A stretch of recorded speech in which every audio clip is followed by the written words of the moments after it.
welcome back. It's still Africa's finest breakfast show. I'm glad to know you're still with us. On 25th September 2015, 193 member states of the UN adopted the 2030 Agenda for SDG, which includes 17 goals aiming to transform the world by 2030 by eliminating poverty, discrimination, abuse, and preventable deaths, addressing environmental destruction, and bring the era of development for all people to prevent human trafficking.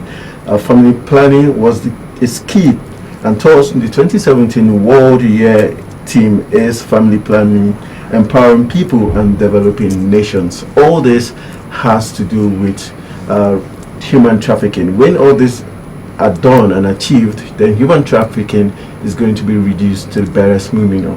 That brings us to the topic of today's discussion, curbing human trafficking in Nigeria. And we have as our guest the director of the National Youth Council of Nigeria in the person of Haruna Okatami.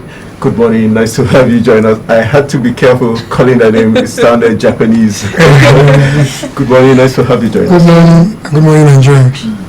All right, for you, how do you think the youth and human trafficking are related?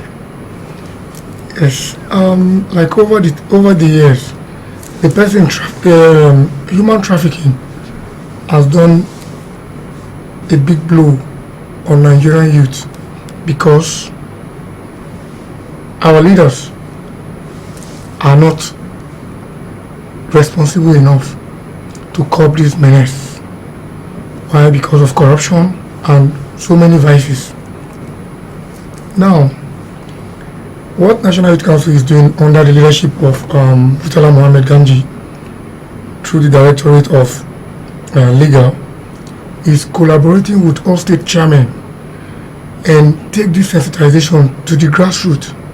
There are better things the youth of Nigeria can do than being allowed to be trafficking out of the shores of Nigeria where they don't know what they are going to do. So on our own part, we've been trying to work out a framework where we'll sensitize our youths in all the local governments and the units of the federation to curb that menace of trafficking. Most especially from the south, southeast, and northeast. Okay. Now, after the sensitization, what comes next? Because from some of the points you raised, there's need for empowerment. So after sensitization, what comes next? Yeah, that's why you see the government need to come in and give Nigerian youth the right sense of belonging. So that, because some of the things they tell people when they want to take them out of the shores of Nigeria, they have a greener pasture there. They deceive them on that. Whereas the pastor here is more greener than the one that is there. Because there's no way in the world today that you go and you feel at home. Yes, other than your own country. Because if you're an illegal immigrant in any country of the world, you'll be running helter-skelter. Mm-hmm. Even sometimes some people even end up embezzling their money. So you see so many things. The other day we saw on the internet where Nigerian ladies are living in the bush when you have a house here in Nigeria to stay. Mm-hmm. So our government really need to come on board to make some of these things priorities, to prioritize these issues and be able to carry the youth along. There is enough resources in the world, enough resources in Nigeria, that if government are able to invest on, people will not come and cajole me or bamboozle me to take me out of Nigeria, not knowing what I'm going there for. Right, okay. We know that recently NAPTIP has been doing, this past week, they had a number of activities to really mark this year's Day of Human Trafficking in Persons. And one of them is that we found out that they are set to establish a special task force to combat trafficking in persons. To you, how do you see that? Is it a giant stride? Yes, you see, excuse me. You see, we need to swing into actions and not too many media propaganda. Because over the year, I remember when in 1999 when democracy came back to Nigeria, and Her Excellency, the wife of the former Vice President of Nigeria, took this on. I don't know, because every 1999 till now, it's a whole lot of years that we're supposed to have had a framework on what we want to achieve to curb this trafficking. But it's very unfortunate that each time after any election, they come talk. After election, everybody go to sleep. When election are coming back again, people come back again. I want to tell us new stories. So we want proactive actions, not too many talk. There are ways we can do all these things. If you go to Edo State, the land is very fertile, very, very fertile. If you go around Nigeria, you see plenty things that the government can engage the youth in that will dissuade their mind away from being carried out of Nigeria. Why do you think the government is finding it difficult to do this? It's because they lack the political will. That's the truth. Is it because they want to use them for political talk? Well, what would you pin it down to? Yeah, well, if you say so, I think I'll agree with you. But the fact remains that we need proactive government policies, not this jamboree kind of policies that will benefit me. So, like example, NATIP committee setting up, should they be setting up committees when they are primarily made to tackle this? Now they want to set up another committee. Result jamboree now. Go to work. Let you do the work you are assigned to do. You must not come and tell Nigeria we are setting up committees. Yeah. No, do your work and let everybody see that you are doing your work. Even if you are setting up committee, must you come to tell us? It's your work now. Go and do your work. It's like, for instance, now you are telling a doctor is setting up committee to want to treat the patient. How does it work? Does it work like that? Do your work. As a doctor, if you go to the clinic, you meet a doctor now, he will examine you, conduct the test privately. You will not come to the world and tell this person I want to conduct this test. No. But we all know different things that fit ourselves.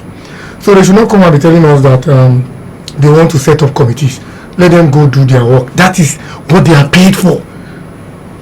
They also organize the walk on Saturday, a road walk to create awareness. Yes, I like awareness. Awareness is okay, but is doing a walk the best form of awareness? How many?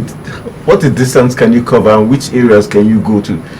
You're telling those in the every now and then when we want to take a walk, we do a walk in Abuja and Lagos, Port Harcourt, where probably the media will see us and project us to the world that this is what we are doing. But let us be sincere to ourselves. We're not doing ourselves any good if we continue deceiving ourselves. It's not enough to work, though it's good to sensitize. You see, at a time, I think on different radio, television stations, you see sensitization and things are going. They keep telling people this, that. The problem is Nigeria. We know where the problem is. Let us go to the problem and solve it. Let us enough of plenty talk, because it is our own future and their own children's future they are mortgaging. Because by tomorrow, if you feel you are enjoying it today, children is abroad, blah blah blah, they could go there. They will even be more. They could go abroad, and you think they are going to be a better person, which they will disappoint you at the end of the day. Why not create the environment friendly for people to thrive? We will all live and die. We will not stay in this world forever. So whatever thing you think you want to gather now for your own children alone and your family, you will go and live there. You don't know how they will manage it when you live. But if you invest in people and carry people along, give them right sense of belonging, they will have reason to want to celebrate you a very long time after your death. People will keep telling people your story, what you did when you were the head of this organization. And if you're doing the wrong thing, the same way they will still be telling people that he's a very wicked man, is this, is that. So it's just. All right. Before we let you go, my final question has to do with: do you think the punishment given to those who actually take part in trafficking is strong and good enough to deter people from engaging in human trafficking? You see, there is no punishment that is too good, and there is no punishment that is too bad. Okay. for those that are trafficking, because it is very simple.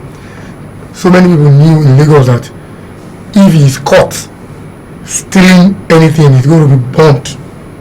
Jungle justice. But still, people go to do it. So what's the reason behind one wanting to do something that is against the law? This is where there is this gap between the leaders, the political leaders, and the masses. You understand? So, no matter what punishment, even in China, you catch you as a corrupt person, you kill you. But people still involve themselves in corruption. So there's no enough punishment that is too much for anything. But the thing is, instead of melting out punishment, but we can reduce all these things to the barest minimum. And the only way we can reduce it to the barest minimum is this: enough sensitization, and let those saddle the responsibility, NAPTIC, police, justice, let everybody go to work. This, for crying out loud, this is what you are paid for. I think in police there is anti-trafficking units. Everywhere there is. But everybody is sleeping because it's not enough.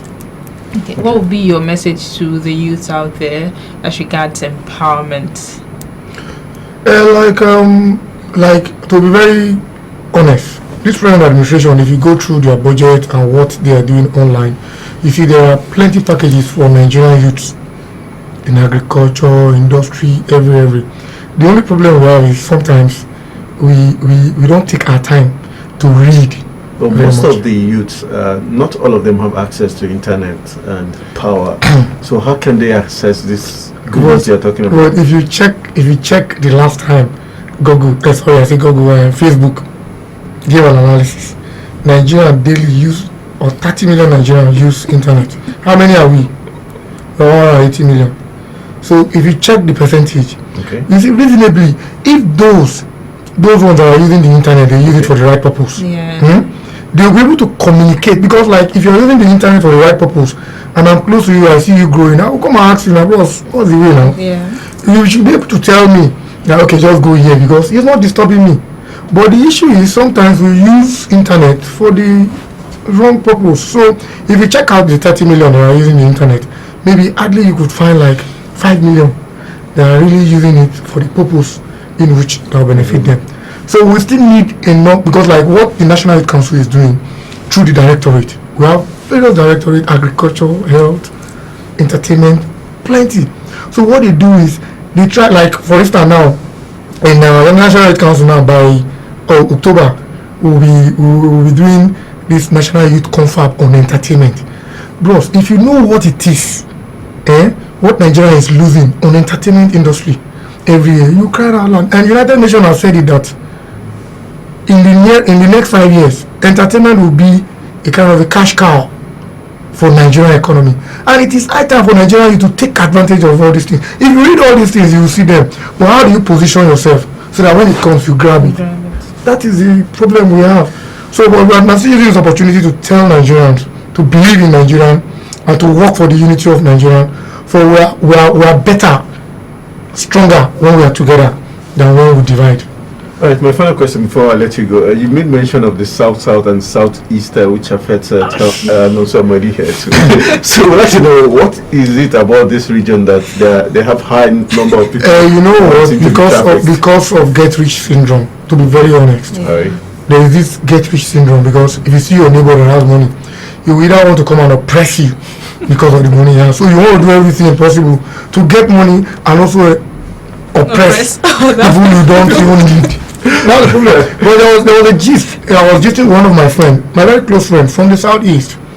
He said, "Brother is very rich. He's an international businessman. He's my friend, but he's not doing too bad." So we were not discussing one day. He said he wants to build a duplex. I was not asking, why do you need a duplex? I've gone to his village. You have a very big houses, family houses. He said no. He said that his brother has money. He don't want to help him, so he wants to build a duplex so that when he wakes up in the morning, if the brother opens his door and call his name, I say, "Oh," he say, "Fine, sir." He will be watching us. So you see this perception. So we don't need all these things. In fact, like one of the bishops said that we go to borrow money we don't need to oppress people we don't even know. So why do we go all this extent? We should just do what we know we can do within the ambits of the law. If God bless, what do you need on earth? Train up your children, help people, and live a fulfilled life. Not the luxurious cars. Any motor that comes to the world today, you see it in Nigeria before the next 1 month. And yet we are the most, we are one of the poor nations in the world. Now recently, let me tell you one thing. Recently now, is it UNICEF?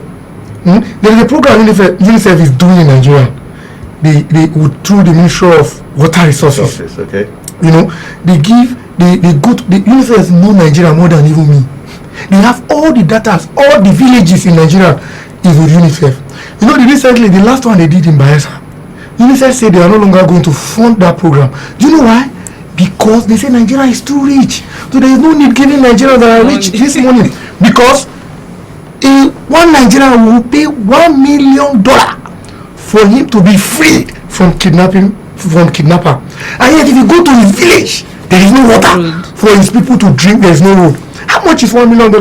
It will go a long way. Now that is not the only money the person has, because so all these things we are not helping ourselves. We should tell ourselves the truth and let us nail it on the head and do the needful.